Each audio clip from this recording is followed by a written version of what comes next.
and welcome back to an interesting episode of Rajati's Family Kitchen. அனைவருக்கும் வணக்கம். So what are we going to be doing today, Mom?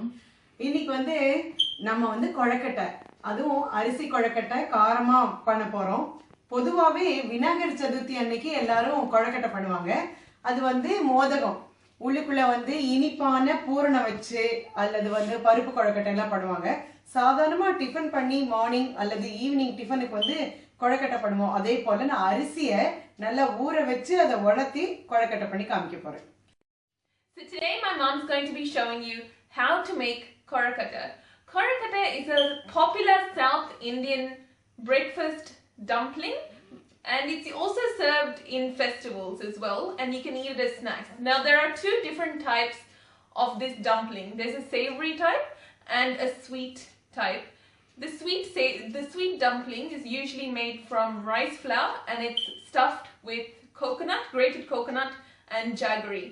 And with the savory version, it's also made from rice flour, but you add curry leaves and all these other spices, red chilies, and steam it. So both the types are steamed. Today we're going to be looking at the savory type, so my mom's going to show you how to do that now. அரிசியை ஒரு tumbler அரிசி நான் எடுத்து வச்சிருக்கேன். உங்களுக்கு நிறைய கொழக்கட்டை வேணும்னா 2 tumbler அரிசி, பச்சரிசியாக இருந்தாலும் சரி புழுங்கரிசியாக இருந்தாலும் சரி, நம்ம அதை ஊற வச்சுக்கணும். 1 மணி நேரம் அல்லது 1.5 மணி நேரம் ஊற வச்சா போதும். அதுக்கப்புறம் அந்த தண்ணியை வடிச்சிட்டு அதை ஒரு பாத்திரத்தில் நல்லா உலர விடணும். ரொம்ப ட்ரையாக ஆக்காமல் நான் என்ன பண்ணியிருக்கேன், கொஞ்சம் அதை அப்படியே எடுத்து அதில் நிறைய கருவேப்பிலை, உப்பு, பெருங்காயப்பொடி, பச்சை மிளகா எல்லாம் போட்டு நல்லா ஒரு மிக்சியில் அரைச்சிருக்கேன். பத்தலைன்னு தண்ணி கூட விட்டுருக்கேன், ஃபுல்லாக நல்லா தண்ணி விட்டு அரைக்கணும்னு சொல்லிட்டு. சில பேர் அப்படியே உலர்த்தி ரவையாட்ட பண்ணிடுவாங்க.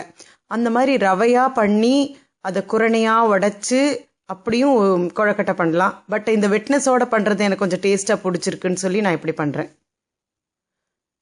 நிறைய தேங்காய் போட்டிருக்கேன். இதில் கருவேப்பிலை, தேங்காய், ஜீரகம், மிளகு, பச்சை மிளகா, உப்பு, பெருங்காயப்பொடி இது எல்லாம் போட்டு நல்லா அரைச்சிருக்கேன். கருவேப்பிலை நிறையாவே போட்டு அரைச்சிருக்கேன். ஏன்னா ஜீரண சக்தி. நம்ம கருவேப்பிலை பொடி பொடியாக நறுக்கி அந்த மாவில் கலந்தோன்னா சில பேர் கருவேப்பிலை விரும்பாதவங்க அதை எடுத்து வெளியில் வச்சுருவாங்க. பட் கருவேப்பிலையோட சத்து எல்லாத்துக்கும் போகணுங்கிற ஒரு நல்ல எண்ணத்தில் எல்லாமே போட்டு சேர்த்து அரைச்சிருக்கேன். அடுப்பில் பாத்திரத்தை வச்சு எண்ணெய் ஊற்றிருக்கேன். கடுகு ஆட் பண்ணியிருக்கேன். கடுகு வெடிக்கும் பொழுது உளுத்தம் பருப்பையும் ஒரு வரமிளகாயும் ஆட் பண்ணியிருக்கேன். உளுத்தம் பருப்பு பொன்னிறமாக அப்படியே மாறும் பொழுது கமகமன்னு வாசனை வரும். அதுக்கப்புறம் நம்ம அரைச்சி வச்சு அந்த மாவை சேர்த்து கிளறலாம். கிளறும் பொழுது நம்ம ரொம்ப கிளறிட்டே இருக்கணும்ட்டு இல்லை, கைக்கு கொழக்கட்டை பிடிக்கிற அளவுக்கு அதனுடைய தன்மை கொஞ்சம் இறுகி வரும்பொழுது நிறுத்திடணும். ஏன்னா ரொம்ப ஹார்டாகவும் வேண்டாம், அதுக்குன்னு பிடிக்க முடியாமல் அது ஷேப் பிடிக்க முடியாமல் இருக்கும்படியும் வேண்டாம். மீடியமாக அதை கைக்கு ஏற்ற அளவுக்கு வரும்பொழுது நம்ம அடுப்பு ஆஃப் பண்ணிடலாம். சின்ன சின்ன அழகாக கொழக்கட்டைகளை பிடிச்சி அந்த மாவை கொழக்கட்டைகளாக பிடிச்சி ஃபஸ்ட்டு தயார் பண்ணி வச்சுக்கோங்க. ஸ்டீமர் பாத்திரத்தில் அந்த அடியில் ஸ்டீமில் தண்ணி விட்டு அதுக்கு மேலே பாத்திரத்தில் ஃபுல்லாக கொழக்கட்டைகள் எல்லாம் வைக்கிறேன் நான். அதோட மூடியை க்ளோஸ் பண்ணிவிட்டு 20 மினிட்ஸ் அப்படியே விட்டுறணும். ஃபுல்லாக அது ஆவியில் நல்லா வெந்து கிடச்சிடும். அருமையான கொழக்கட்டை சூப்பராக வெந்து கமகமான கருவேப்பிலை பெருங்காய வாசனையோடு தயாராயாச்சு. உங்களுக்கு இட்லி பாத்திரத்தில் கொழக்கட்டை பிடிச்சி வைக்கணும்னா நீங்கள் வச்சுக்கலாம், ஸ்டீமரில் வச்சுக்கலாம். எதெல்லாம் ஆவியில் வேகக்கூடிய பாத்திரங்களோ அதில் வச்சு நீங்கள் பண்ண முடியும்.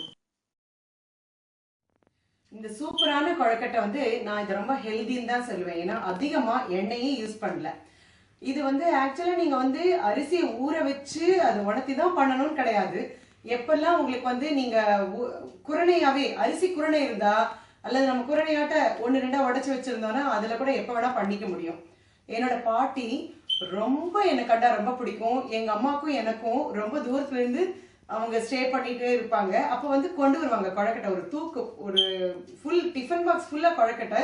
அதுக்கு தொட்டுக்கிறதுக்கு மாங்காய் பச்சடி எக்ஸலண்டா. ஸோ அந்த பாட்டி இன்னும் இருக்காங்க, 102 வயசுக்கு மேலே ஆச்சு. பட் அவங்களால இப்போ எனக்கு கொழக்கட்டை பண்ணி கொடுக்க முடியாது. ஸோ அவங்க கிட்ட நான் கேட்டேன் எப்படி பண்ணணும்னு. அந்த முறைப்படி இதை பண்ணியிருக்கேன். அவங்களை நினைச்சிட்டே நான் சாப்பிட போறேன். So my mom when she was younger, her grandma, a great grandma, used to bring her this breakfast dish, and she used to love it. And every time she makes it for us or for for the family, it reminds her of her grandma. And it's a nice thought, nice feeling. So she puts in all the love when she makes this recipe for us. பொதுவா இப்ப குளிரா இருக்கு, ரொம்ப குளிர்ல வந்து ஆவி பறக்க அந்த கொழக்கட்டையோட சேர்ந்து நாங்க வந்து அந்த பச்சடி சாப்பிட்டோம். எக்ஸலென்ட். கட்டாயம் பண்ணி பாருங்க.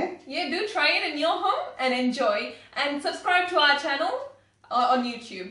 Thank you for watching our show. நன்றி.